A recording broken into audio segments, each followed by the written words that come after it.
Puji Tuhan dan salam sejahtera bagi kita semua. Selamat datang di kelas Pendidikan Agama Kristen kelas 11. Dalam pembelajaran hari ini, kita masuk dalam pelajaran yang ketiga bagian pertama. Tema pelajaran kita yang ketiga adalah bertumbuh sebagai keluarga Allah.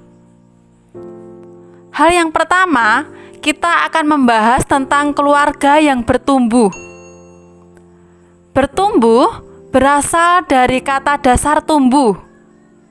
Dalam Kamus Besar Bahasa Indonesia, berarti timbul dan bertambah besar atau sempurna. Bertumbuh tidak hanya bicara tentang bertambah banyak, tetapi juga bicara tentang berkembang dan berbuah. Setiap orang pasti mengalami pertumbuhan yang berbeda, baik secara fisik, intelektual, emosi, sosial, maupun spiritual. Perbedaan itulah yang membuat seorang dengan yang lain itu unik. Dalam kehidupan keluarga Kristen, setiap anggota keluarga yang mau bertumbuh bersama, syarat utamanya adalah harus berada dalam ajaran Tuhan Yesus Kristus. Ada beberapa cara yang harus dilakukan supaya keluarga menjadi keluarga yang bertumbuh. Cara yang pertama adalah hidup saling mengasihi dan menghormati. Dalam keluarga, kasih merupakan dasar dan pondasi. Oleh karena itu, mengasihi bukan hanya tugas salah satu anggota keluarga, tetapi merupakan tugas semua anggota keluarga agar dapat menciptakan iklim keluarga yang penuh damai. Cara yang kedua adalah percaya pada pemeliharaan Tuhan. Kalau kita melihat di lapangan sekarang ini, kecintaan akan materi secara berlebihan telah menjadi budaya dalam masyarakat sekarang ini.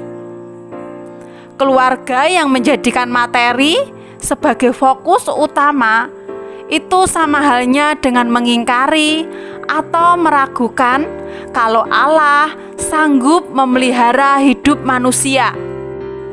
Hal yang kedua, kita akan membahas tentang ciri-ciri pertumbuhan keluarga Allah. Bertumbuh sebagai keluarga Allah berarti bertumbuh di dalam Kristus, dalam pengenalan akan Allah.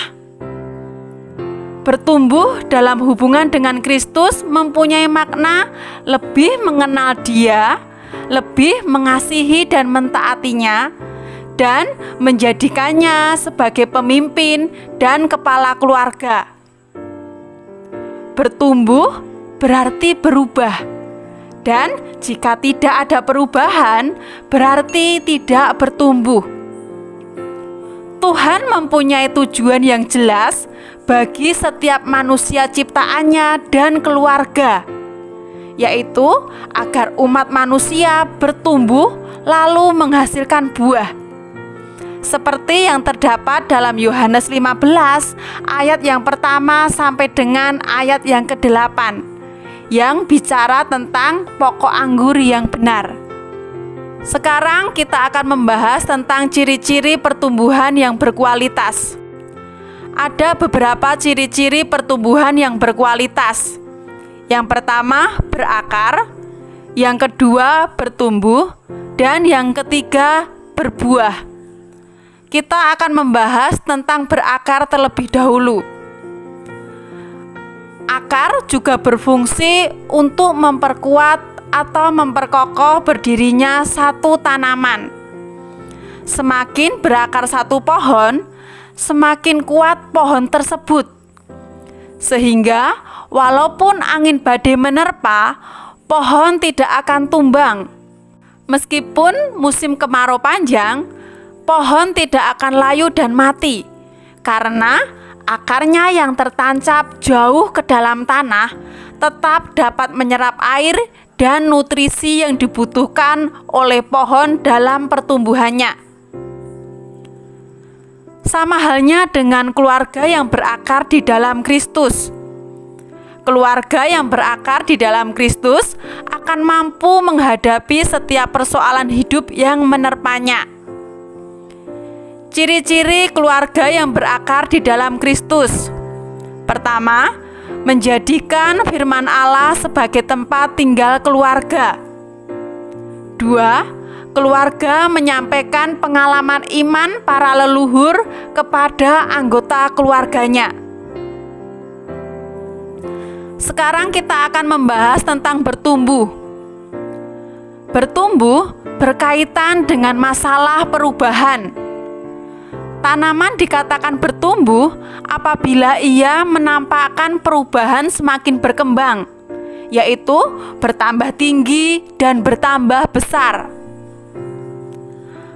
Ada beberapa aspek pertumbuhan dalam keluarga. Yang pertama, keluarga sebagai tempat bernaung kudus, yang artinya adalah keluarga memberi perlindungan terhadap nilai-nilai yang merusak budaya keluarga. Contoh, kekerasan, perselisihan, pertengkaran, dan sebagainya. 2. Keluarga yang menyambut kehadiran Allah dalam kehidupan sehari-hari. Contoh, menghadirkan simbol atau objek yang dapat mengingatkan kehadiran Allah, seperti salib, gambar Kristen, lagu rohani, dan lain-lain. 3. Keluarga yang mencari tuntunan Allah yang dilakukan dalam pertemuan keluarga secara rutin setiap hari.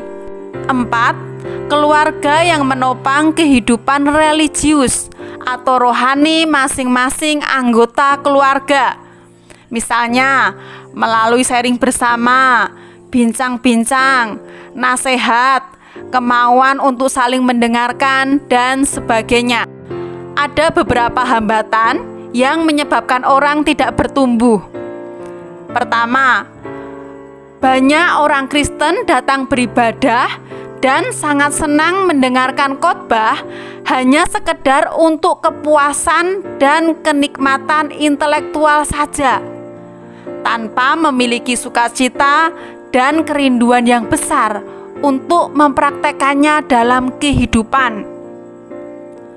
Hambatan yang kedua, tidak mau merespon firman Tuhan. Saat ini kita akan membahas tentang berbuah. Pertumbuhan tanpa buah adalah tiada guna. Demikianlah Allah menghendaki agar manusia menghasilkan buah. Buah yang dikehendaki Allah adalah melakukan kehendak-Nya, sehingga manusia menjadi kesaksian bagi sesama di dunia ini yang mencerminkan kasih Allah. Ada beberapa buah yang dihasilkan dalam keluarga Kristen. Pertama, keluarga mencerminkan kasih Allah dalam kehidupan sehari-hari. 2. Setiap anggota keluarga mempunyai komitmen untuk saling menerima satu dengan yang lain dalam kasih agape. 3. Setiap anggota keluarga saling mendorong untuk mengembangkan talenta yang Tuhan percayakan. Untuk hari ini, pelajaran sampai di sini dulu. Minggu depan, kita akan membahas keluarga yang bertumbuh dari penjelasan Alkitab. Dari pembelajaran hari ini, kita bisa menyimpulkan bahwa Tuhan mempunyai tujuan dalam setiap pribadi dan keluarga kita. Tuhan menghendaki supaya setiap kita, keluarga kita, semakin bertumbuh di dalam Kristus, memiliki pengenalan yang benar akan Dia. Ciri-ciri keluarga yang bertumbuh adalah berakar, bertumbuh, dan berbuah di dalam Kristus. Puji Tuhan, sampai di sini pelajaran kita hari ini. Saya berharap sebelum dan sesudah pelajaran harus berdoa. Tuhan Yesus memberkati.